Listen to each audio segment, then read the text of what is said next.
makers of Chase and Sanborn coffee, the superb blend you know is fresh, present the Chase and Sanborn Hour. And your host, Nelson Eddy.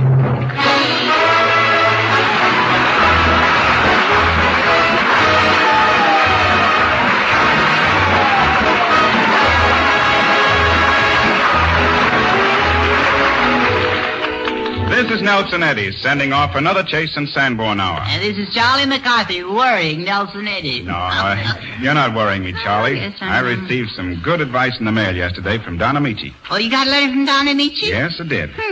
What did he say? Well, first of all, he wants to be remembered to everybody. Uh-huh. To Edgar Bergen, to Dorothy Lamour, to Robert Armbruster. And the Chase and Sanborn Orchestra. Correct. That's And then, McCarthy, he says, quote, Nelson, you will probably be heckled plenty by that rambunctious rascal Charlie. How true, how true.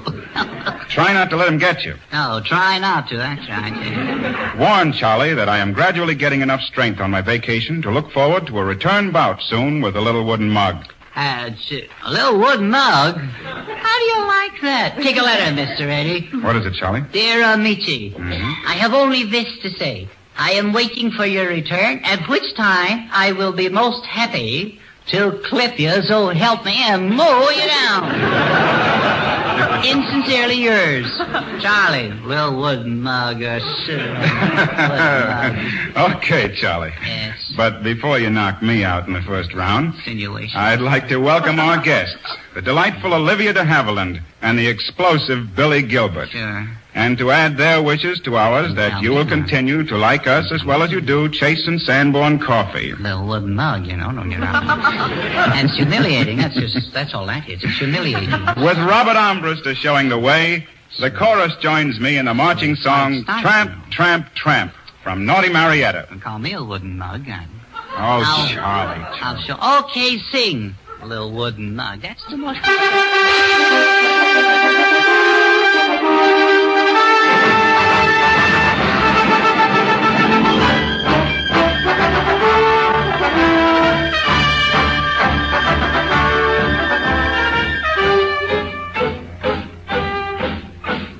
When the tropic sun is riding, or the moon is in the sky, we must go where danger's hiding, ready to do or die. Are you fighting sons of wildcats? Are you with me wrong or right? Then follow where I go to meet the savage foe. Here's to men who love a fight.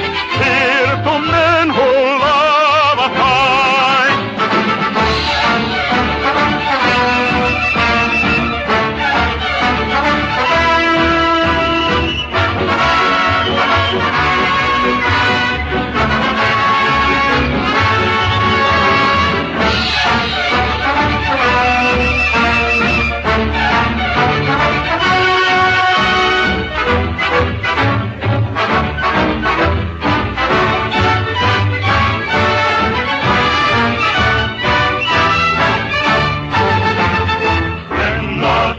Sun is riding, or the moon is in the sky. We must go where danger's hiding, ready to do or die. Are you fighting sons of wildcats? Are you with me wrong or right? Then follow where I go to meet the savage foe. Here's the man who love a fight. Here's the man who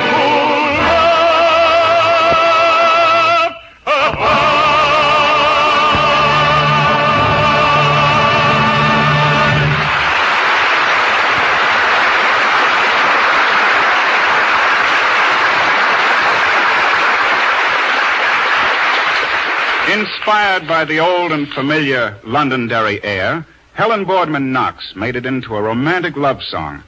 To her resetting of the music, she added a beautiful and poetic lyric. Then, very appropriately, she called it My Love of Londonderry.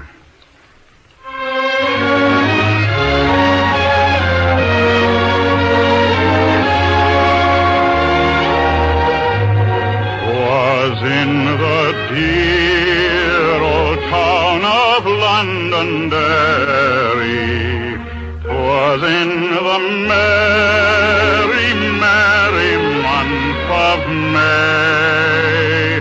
'Twas there I found my own, my blue-eyed darling. In one short hour she stole my heart away. Will you be mine? I asked her gently pleading.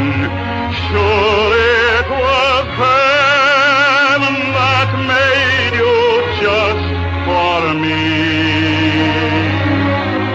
Only one look she gave me from her sweet blue eyes. But in that glance I saw the love that never dies.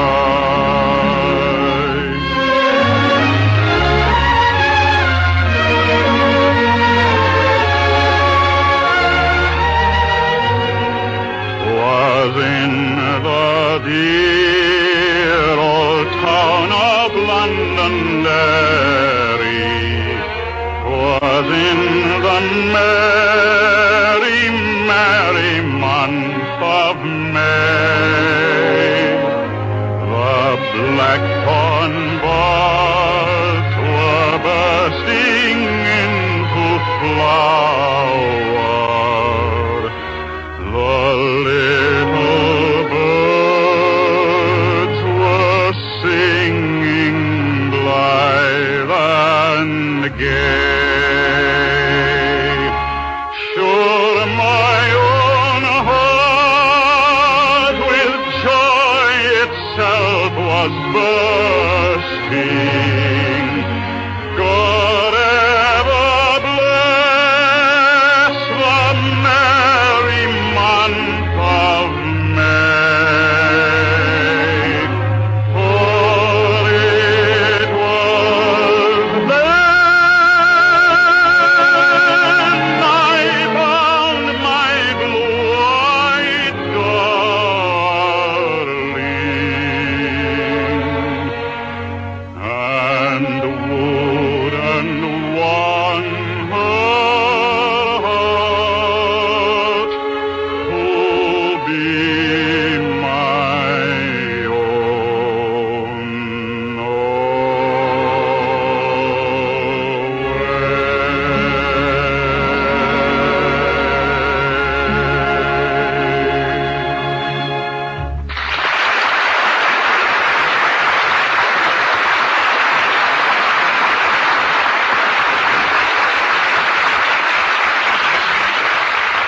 That was nice, Mr. Eddie. Very swellish. Thanks, Charlie. You're quite a lover of music, aren't you? Yes, yes. There's nothing like a song for lightening the burdens of life. And believe me, I'm carrying a double load. What's bothering you now, Charlie? No, it's still Bergen. Well, what's the nature of your complaint? Oh, I don't know. It's incompatibility, I guess. Are your troubles still monetary? No. Just a question of dollars and cents. That's why I'm going to quit him. Quit him? Yeah. Well, that's a serious step, Charlie. Yes, it is. For him. Well, it'll seem funny not supporting Bergen anymore. Say, Edgar, did you know about this? Did I know about what, Nelson? Well, Charlie tells me he's through with you. Through with me? You'll be ho-hoing out of the other corner of your mouth. That's what you'll be doing. What do you mean, Charlie? I mean I'm quitting, Bergen. Quitting? Yes. Q-U-T-T-T-I-N-G. Quitting. Quitting? Yeah. Your gravy train has been derailed, brother. But, Charlie, this is nonsense. Oh, is it now? Yeah. What will you do without me? That ain't the question, brother. What will you do without me? I see. Well, don't worry about me, Charlie. But I really can't believe this. No? No. After all these years, we've been working together. Yeah. Working and happy. Well, you've been happy, I've been working. But my mind's made up. Well, I can't force you to stay. No? Our contract has always been verbal. Yeah. And so has the salary, too. We should think twice, Charlie, before we break up a friendship of such long standing, don't you think? Yes, you should, yes. Now, what brought you to this sudden decision, Charlie? That's, Frederick. Who? The great Frederick, that's who. Oh, I see. Yes. The great Frederick. Yes. And who is the great Frederick? Who is the great Frederick? Yes. He's a great ventriloquist, that's what he is. Oh. You don't know him, huh? No, I never heard of him. Oh. Well, that's nothing. After all, who heard of Bergen before I came along?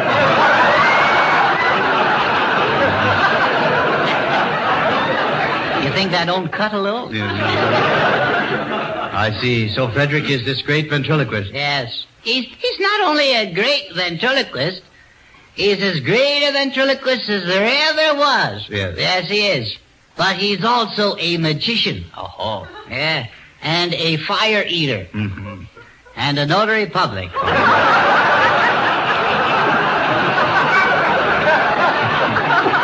He's quite versatile. Yes. He sells used cars, too. Well, he's a man of many accomplishments. Yes, he is. There's nothing he can't do. And he doesn't either. But is he really a good ventriloquist? Good? He's great, Bergen. He's the best I've ever seen. And he's got his own tuxedo, too. Oh, I see. Yes, sir, he has. He doesn't move his lips, either. Oh, he doesn't. You get that? Yes. He doesn't. No, he doesn't. Like you just did. Yes. Well, he certainly has talent. Yes. And he's got hair, too. Well, has this man offered you a contract to work with him? Well, contract? I'm the boss of this act. Oh, I see. You're the boss. Yes, the boss. Yes, sir, sir. You bet your bootses. Yes, sir, someday I'll have my own office, too. Just like you do. Is that so? Yes. I'll have all that stuff, too.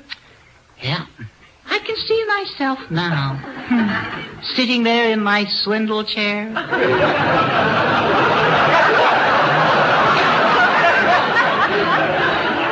Yes, sir. I'll have a desk for each foot. So that's what you're going to do. Yeah, that's what I'm going to do.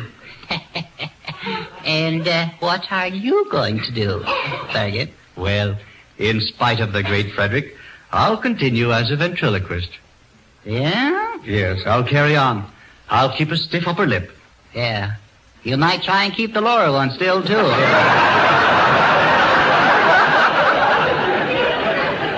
Like Frederick does. Yes, I know. Frederick does, yes. He keeps his lower lip still. Yes, he does. Yes. He does that. Yes. And he's got hair, too. Yes, I know. That's salt in an open wound. Well, when are you planning on leaving, Charlie? Well, I guess, tomorrow, I guess, I'll go.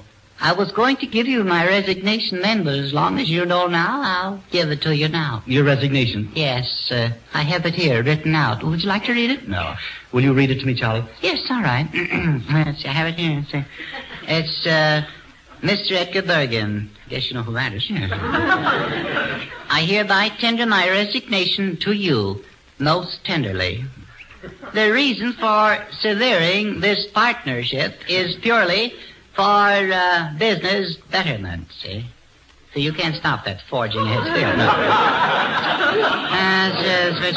Betterment, yeah. Mr. Bergen, you are a man of fine character and probably honest, see?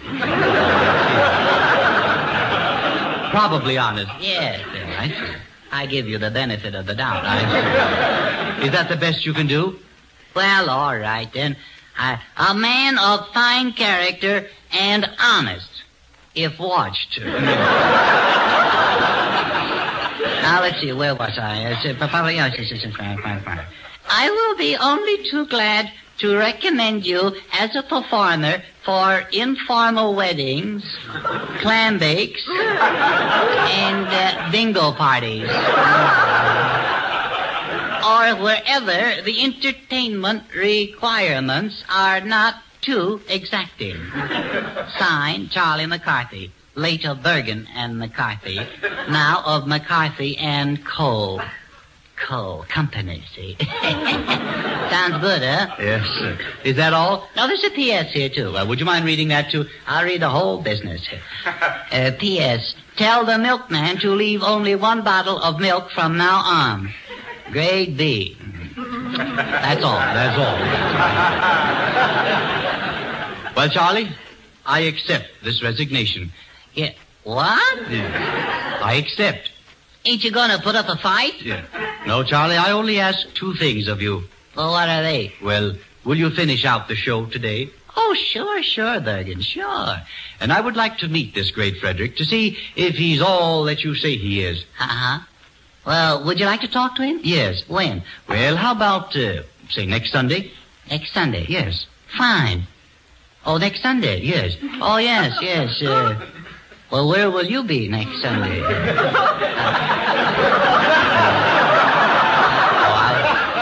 I'll be here.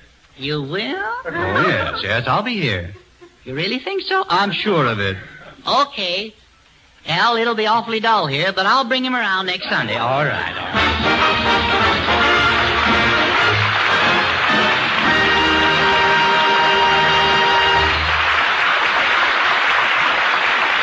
Populous songs have had dreams walking and talking and even dancing and romancing. But our own dream analyst, Dorothy Lamour, has decided to give us the latest word on the subject as she sings about a man and his dream.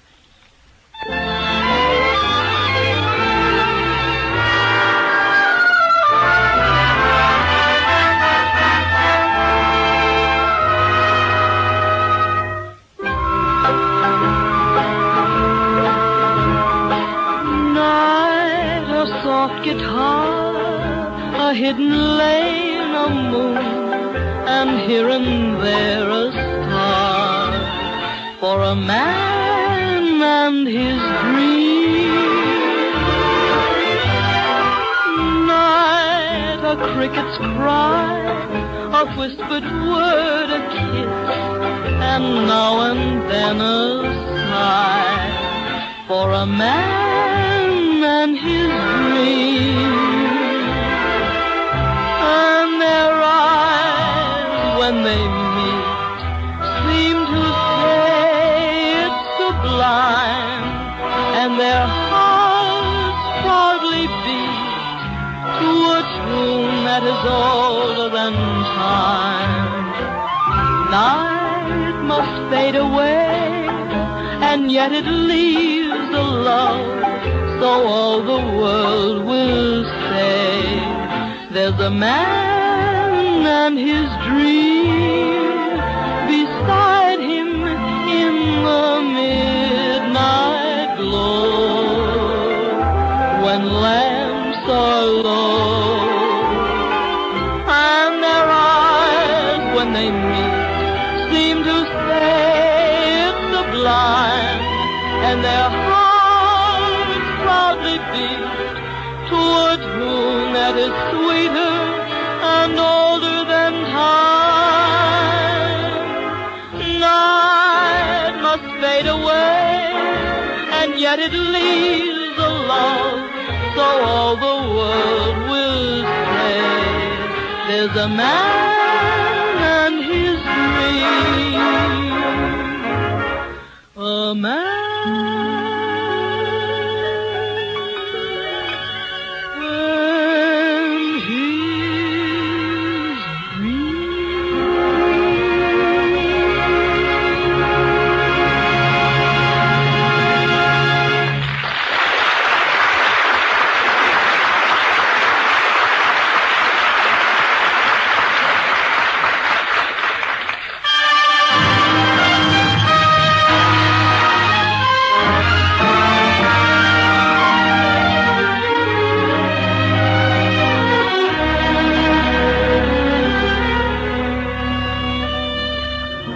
cordially welcome a four-letter girl to our midst tonight.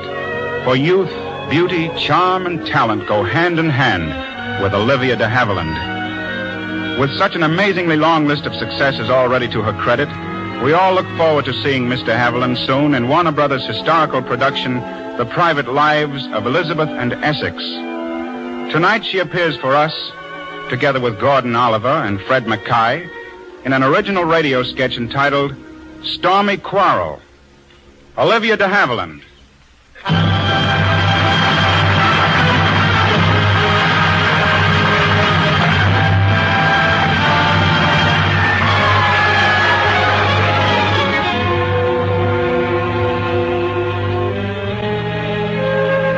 The swirling rain and crackling thunder of a violent summer storm are beating down on the ancestral Virginia home of Dr. George Roberts and his lovely young wife, Mary.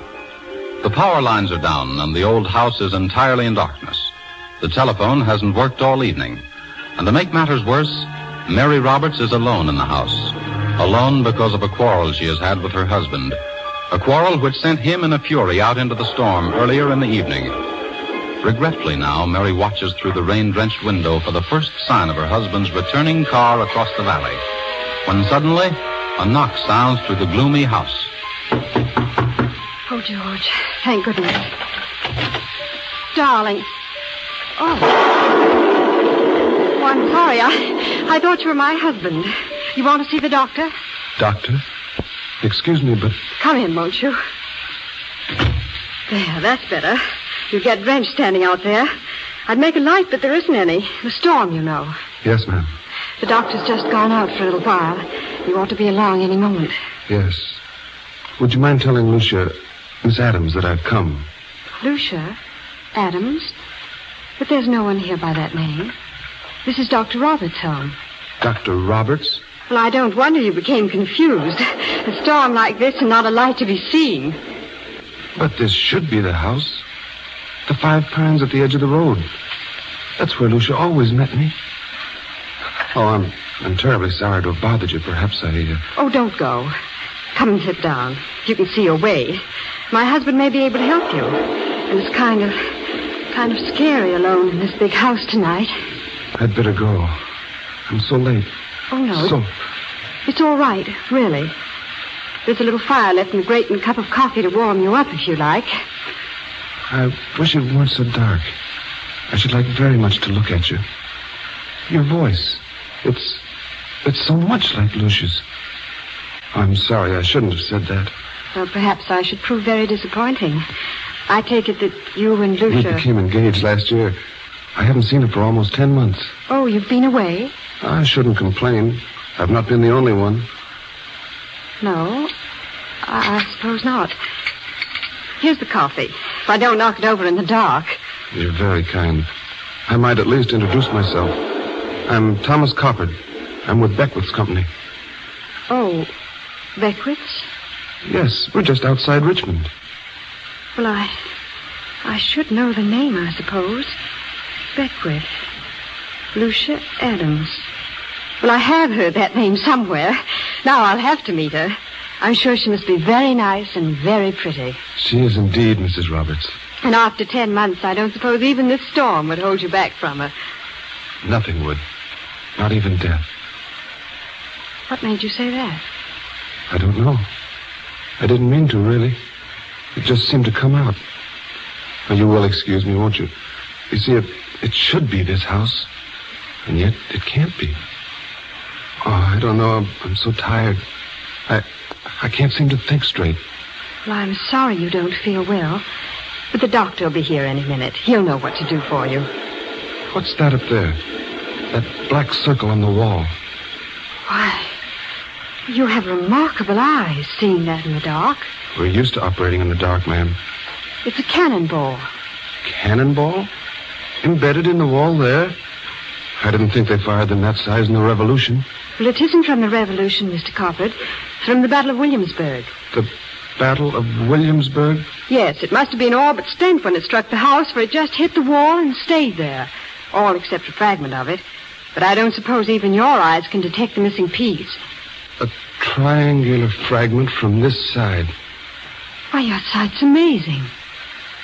Well, there's an old story in our family connected with that fragment.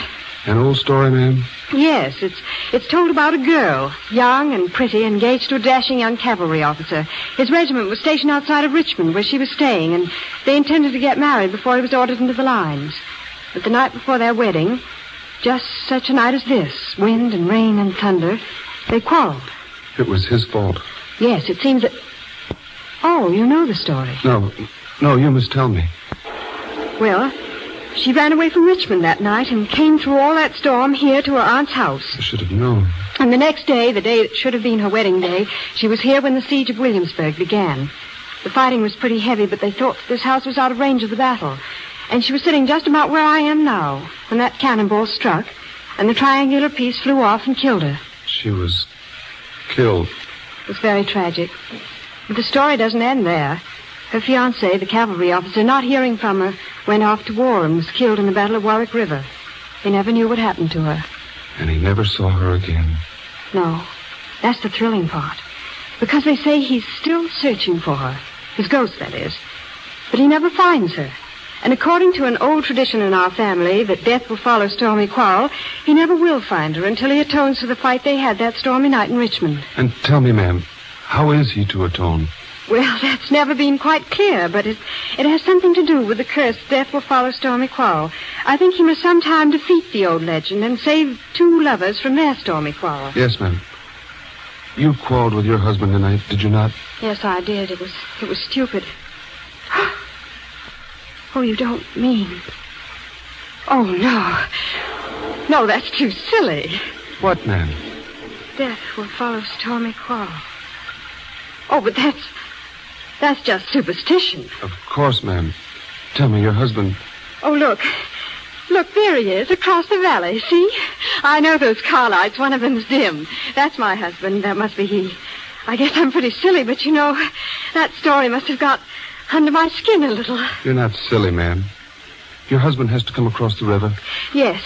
You see, he's just going down into the valley. Look now, there he is. He's going down out of sight. He'll be here in 10 minutes. Will he come across the bridge by the large boulder? Yes, then around the turn and up the hill and home. The bridge, ma'am, is washed out. Washed out? Oh, no. No, he won't see it. He'll be killed. Don't fear, ma'am. There'll be no death in this house tonight.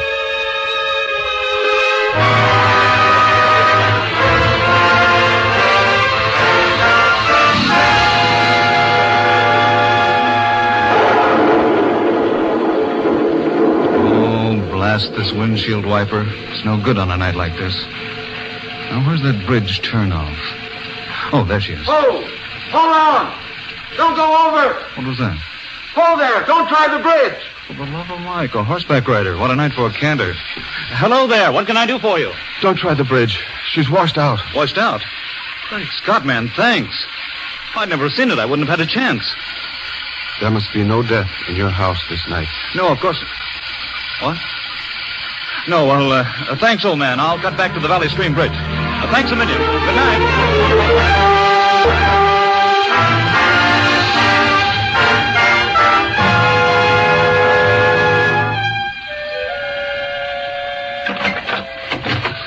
Oh, George, darling, thank heaven you're home safe. Darling. Oh, my darling. Oh, George, I'm sorry we fought.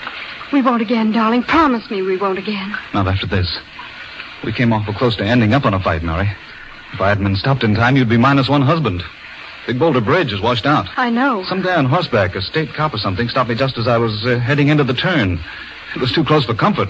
He wasn't a policeman. He wasn't. Who wasn't? That was Mr. Coppard. Coppard. Thomas Coppard. He was looking for Lucia Adams. Well, what about... The old story, remember? Lucia Adams, who was killed by the cannonball fragment. And Thomas Coppard, her fiancé. He was here, George. It's all true. Oh, Mary, dearest, you're upset. He saved us, George. She should come to him now. Mary. She will. I know she will. Mary, snap out of it. You're not feeling well. Oh, I'm all right, George. Really, I am. That old story's gone to your head. Here, I have some candles. A little light on the subject, and you'll feel better. There. Now, doesn't it all seem a little silly? Well, I suppose... Well, doesn't it? Well, I guess so, George. No wonder you were upset. This gloomy old house would be enough to give anybody the creeps. Yes. Maybe it was that. Of course it was, dearest. Well, I suppose you are right, George.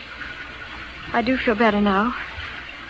But it was sort of eerie, sitting here in the dark, and then he saw the cannonball up there, and... Mary, what's the matter? George, look. What is it? The triangular fragment isn't missing anymore.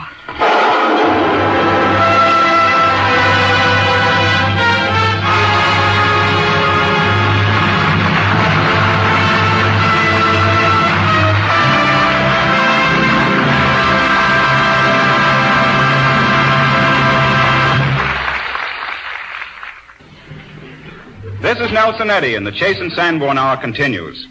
A spine chiller now and then is relished by the best of men. So I give you Saint-Saëns' vivid composition, La Danse Macabre. It's all about dancing ghosts and skeletons who are finally dispersed by the morning light and the rooster crowing. Rattle the bones, Robert.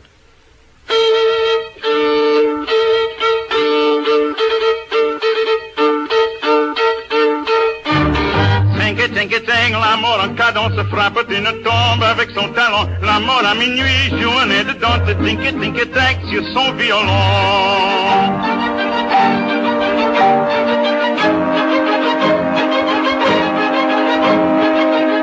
Le vent d'hiver souffle et la nuit est sombre et gémissements sortent des tilleuls. Les squelettes blancs vont à travers l'ombre, courant et sautant sous leur grand linceul. Tink, chacun se trémousse, on entend claquer les os des danseurs. Un couple lascif s'assoit sur la mousse comme pour goûter d'anciennes douceurs. Ting, l'amour continue de racler son fin, son agrandissement. Un voile est tombé, la danseuse est nue, son danse la serre amoureusement.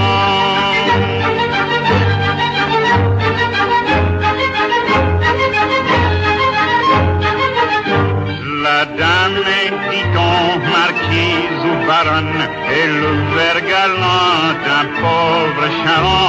Horreur, et voilà qu'elle s'abandonne, comme si le rustre était un baron. Qu'elle s'arrepande, qu'elle se cloche de mort, se donnant la main. Ting, on voit dans la bande le roi Cambadère auprès du Belmont.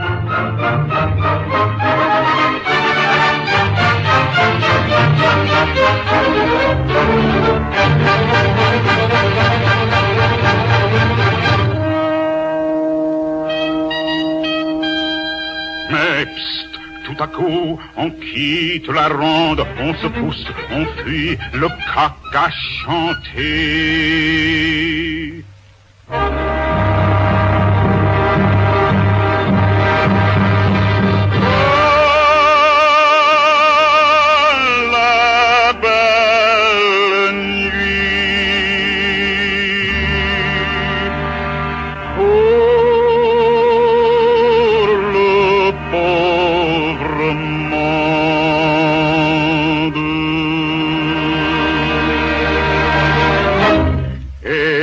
Viva la mort!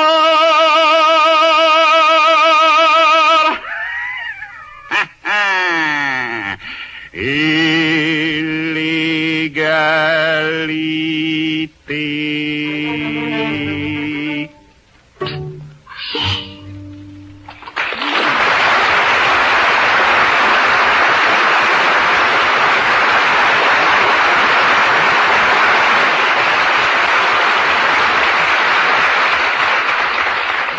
A little mustache, followed by a lot of man. That's Billy Gilbert. And a very welcome sight the combination is. Billy is following that mustache around Universal these days, where he's going west in Destry rides again. But tonight he's pointed it over here. So our most cordial greetings to the mustache and the man, effervescent Billy Gilbert.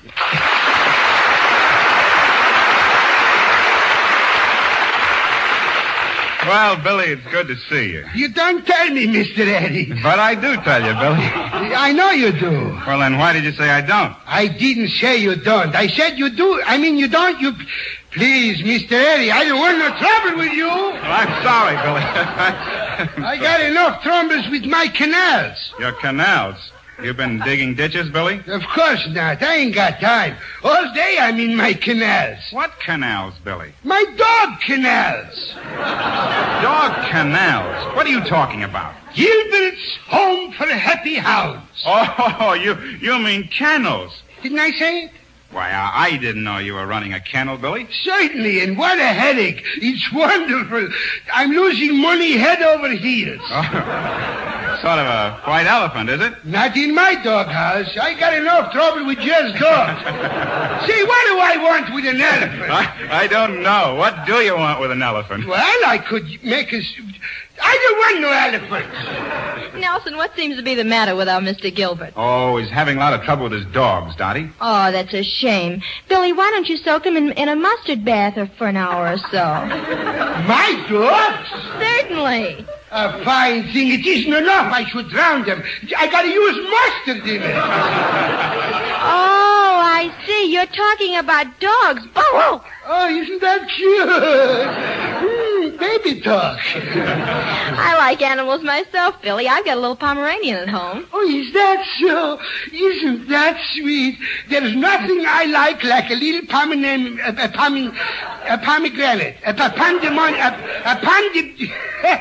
Scotty's is nice. Well, Billy, I'm thinking of getting another dog. What would you suggest? Say, I got just what you want. What an animal. He comes way down from a long line of mutts. He's just the sweetest dog. Big brown eyes and a cute little nose. He's so exotic. Spit? Oh, no, of course not. He don't even chew. Oh, he's the nicest dog. No, Billy. Dottie wants to know the breed. What is the dog? The dog is man's best friend. Everybody knows that. Well, of course. I know that, too. Then what are you trying to do? Make conversation? Of course not. Oh, I'm not good enough for you. Snooty. I'm not snooty, and I'm not talking about you. It's the dog. Well, dogs is human. Almost like me. Oh, not like you, Billy. Absolutely. Take, for instance, the San Bernardino dog. You know, the one with the keg of schnapps around his neck. So look what he does for us. We're up in the Swiss Alps. We're lost. It's full of snow and avalanches. Lollipop. They got snow there, you know. We're climbing higher and higher. It's 5,000 feet, 10,000 feet, 12,000 feet? Mr. Eddie, I gotta go down. I'm getting dizzy. Look, Billy, I don't want to change the subject, but I'd still like to know what kind of a dog it is you have for me. What does he look like? Well, I tell you, he's so beautiful. Long, silky hair.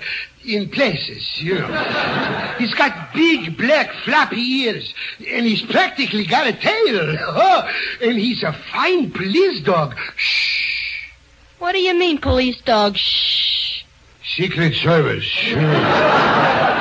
Say, you wouldn't see nothing like him any place. Well, I don't know, Billy. What I want is a pedigree dog. Pedigree? Yes, does he have one? One? He's got thousands. But don't worry, we give a box of powder with every dog. Well, Billy, what do you call this canine hodgepodge of yours? That's the terrible thing. Please, Mr. Eddie, I don't dare to mention his name. Oh, it can't be as bad as all that. It's worse. What it does to me every time I tell anyone that the dog is called Goldenrod. You see, that's what I shouldn't have said it. You see, it makes me.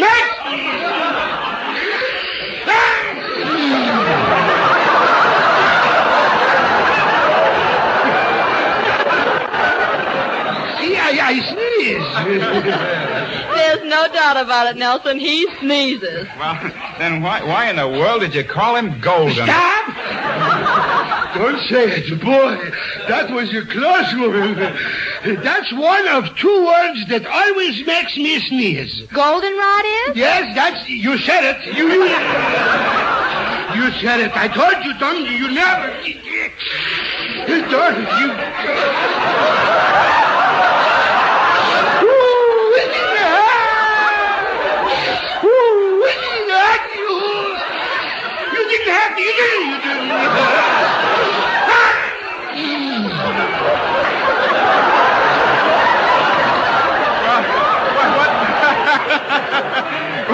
What's the other word that brings on the sneeze, Billy? What's the matter? That one isn't good enough? But besides goldenrod. But there's no... You said it again.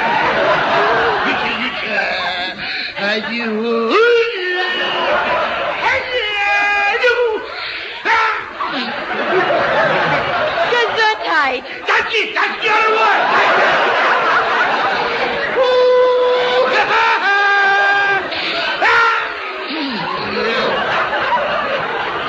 Gesundheit, Billy Gilbert.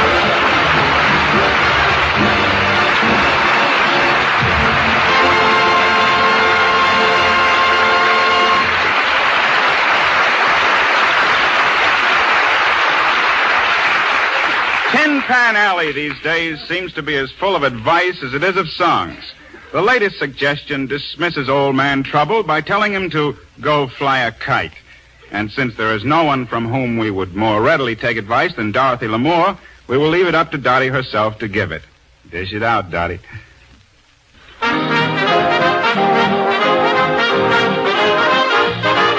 You'll feel like a feather in the breeze. You'll want to laugh and sing. Your cares go flying on the end of a string. Go fly a kite and tie your troubles to the tail. They'll be blown away in the merry gale. Go fly a kite and toss your worries to the wind. And they won't come back, they'll be too chagrined. Go on, make friends with the sky. Have a talk with the sun.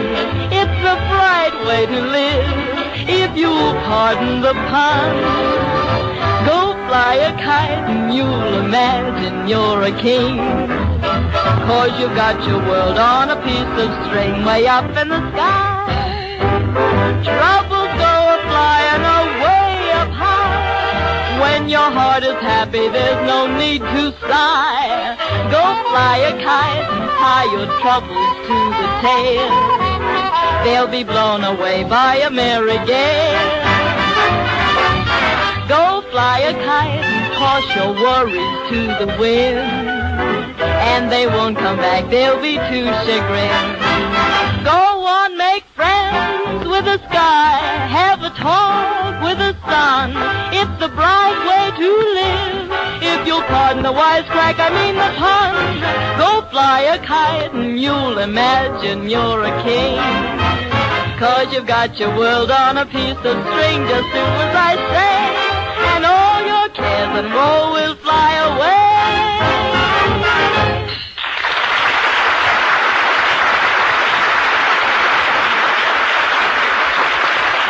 One of James Whitcomb Riley's poems begins, Christmas Eve is nothing to it.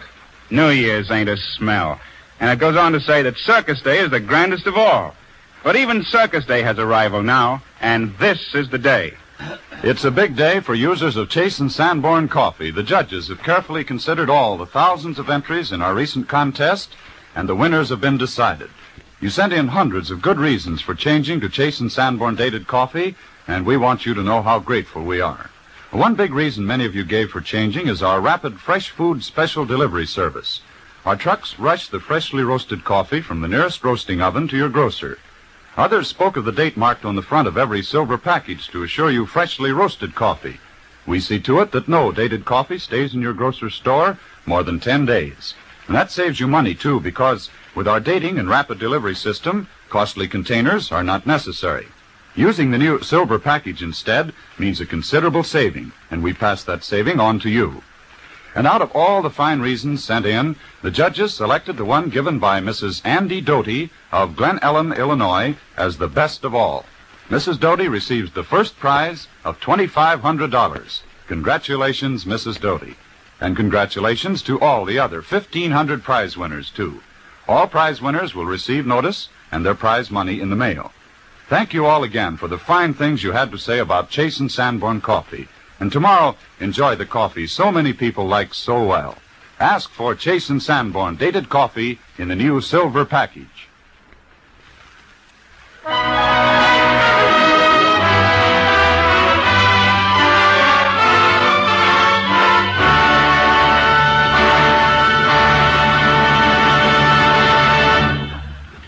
Olivia, Olivia, this trivia I give you. A rhyme I am making to Olivia. And bacon. How nice, Charlie. Did you make that up all by yourself? Yes, I did, yes. It's just a little thing I fried up in deep fat. I'll tell you what I think, Charlie. Oh, you don't have to tell me. I'm ashamed of it, too. Oh, before I forget it, Olivia, you know, Halloween is pretty soon, and, will you come to my party? Oh, are you getting a party for Halloween? Mm-hmm. Well, I suppose you wear masks and have pumpkins and black cats. Oh, sure, sure. Will you go with me if I dress as a goblin? Oh, no. I never hobnob with goblins. Oh, you never hobnob with goblins? No. I'm terribly superstitious. Aren't you? Well, yes, in a way, yes. I believe it's unlucky to get hit by a truck on Friday the 13th. Yes, Charlie, that's right. It's very unlucky, especially a black truck. Oh, I see. Yes, how true. You know, Olivia, we figured up some good games for the party, and we're going to have prizes, too, see? Oh, that's wonderful, yes, Charlie. I yes. love to play games. Mm-hmm. Can you crawl on the floor on your hands and knees? Why, certainly I can. Well, don't do it at my party. It's childish.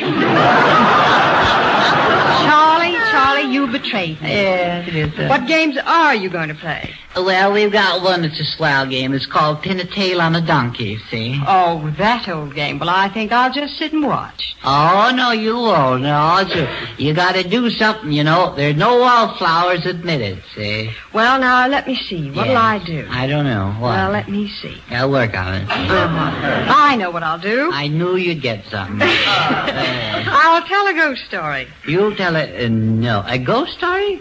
Ooh. It's called The Headless Horseman. How does it go? Well, shall I start with the beginning? That's usually a good place to start. Try there first to see how it comes out. Silly. Well. Try to start from the beginning. All right, go ahead. Give me a chance. Yes, ma'am. Yes, ma'am. Once upon a time. Yes. Long, long ago. Funny, nothing ever happens nowadays.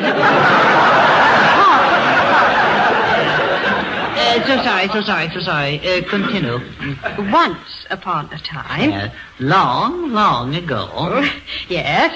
Well, there lived an old schoolteacher by the name of Ichabod Crane. Ichabod. Mr. Haviland, aren't you too old to be talking that way? That was his name, Charlie. Ichabod Crane. I dare say. And he lived in an old, decrepit house. Ain't scaring me. An old house with the windows all shattered and the foundations settling and the roof sagging. Can you imagine that? Imagine it. We live in it.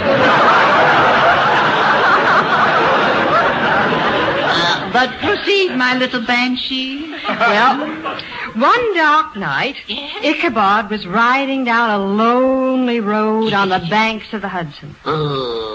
It's eerie, isn't it? Eerie? You said Hudson. When it's bank night on the Hudson. Anyway... Ichabod was on his way home from school. A good place to be, too. When, out of the darkness, he suddenly heard hoofbeats. Heard what? Hoofbeats. What do you think it was? What do I think it was? Yeah. Hoofbeats.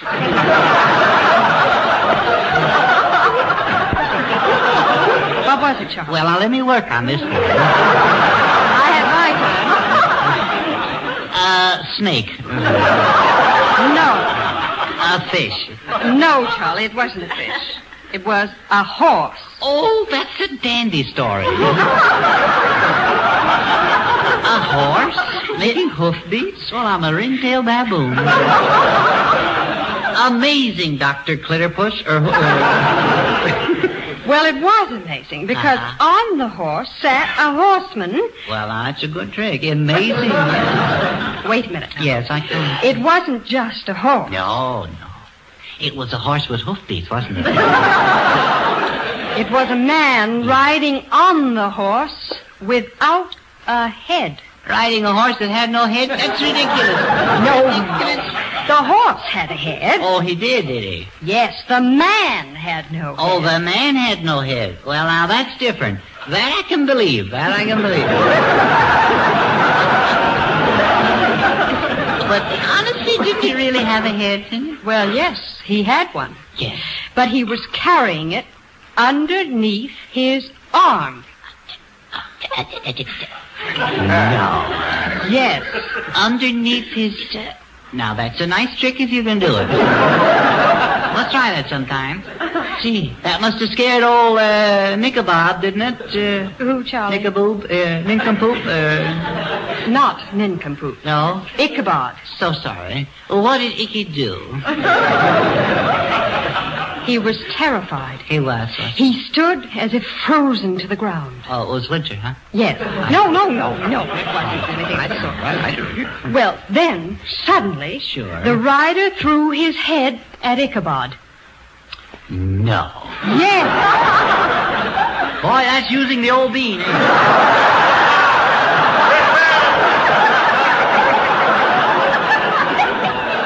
Poor old Nanky Boo. Charlie. Ichabod, yes. Now, isn't that a ghostly story? Yes, and you have a ghastly way of telling it, too. Shall I go on, Charlie? You mean home? Oh, I know. That settles it. I'm not going to tell this story at your party. Good. Then you're invited. Will you pick me up at my house? Me pick you up? Yes, you see, my scooter's having a 500-mile checkup. Having a supercharger put in it, too. All right, Charlie. I'll call for you at 10. Mm-hmm. In your town car? Oh, no, Charlie. On my broomstick built for 2. Oh, well, I'll be in costume, too, you know. Well, then how will I know you? Oh, you'll know me. I'll have my head underneath my arm. Yes, I know. Ichabod.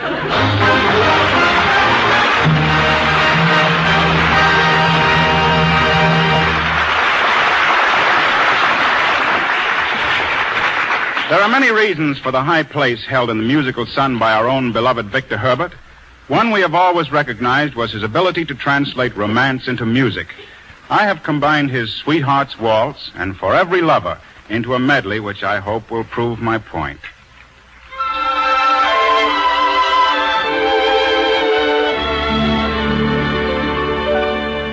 I'll forsake the world for you. I will make your every dream come true. We'll know days and nights of love. We will climb to the heights of love. Sweethearts don't need no crown or throne. Sweethearts who live on love alone will find no paradise somewhere, leaving behind the worldly care.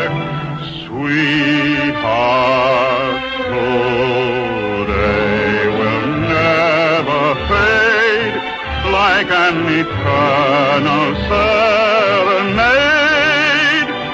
Oh,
Comes the end of the Chase and Sanborn hour, and off we go, each in our own individual way. You know, there is something miraculously different about each of us. There's a difference in fingerprints, the way we speak, or wear a hat, or even drink our coffee. For instance, Bob Armbruster cricks his pinky gaily in the air when he raises his cup. Edgar's one of those noisy guys. He stirs and stirs. And there's even a rumor that Dottie cools her coffee by fanning it with a sarong. But no matter how different we are in the way we drink our coffee, all of us are definite duplicates in one respect. We all agree that Chase and Sanborn coffee is just about the finest in the world. And we're glad that you and all our other friends, all individualists no doubt, feel the same. We'll all be back next week. Edgar Bergen, Charlie McCarthy, Dorothy Lamour, and Robert Armbruster and the Chase and Sanborn Orchestra. Our special guests will be Clark Gable and Vera Vague. So until next Sunday, this is Nelson Eddy, looking forward. In New York and in San Francisco, our two great fairs swing into their fall seasons with record-breaking attendance. Special attractions of both great shows are making these banner months, so don't miss them. This is the National Broadcasting Banner month, so don't miss them. This is the National Broadcasting Banner month, so don't miss them. This is the National Broadcasting Banner month, so don't miss them. This is the National Broadcasting Banner month, so don't miss them. This is the National Broadcasting Banner month, so don't miss them. This is the National Broadcasting Banner month, so don't miss them.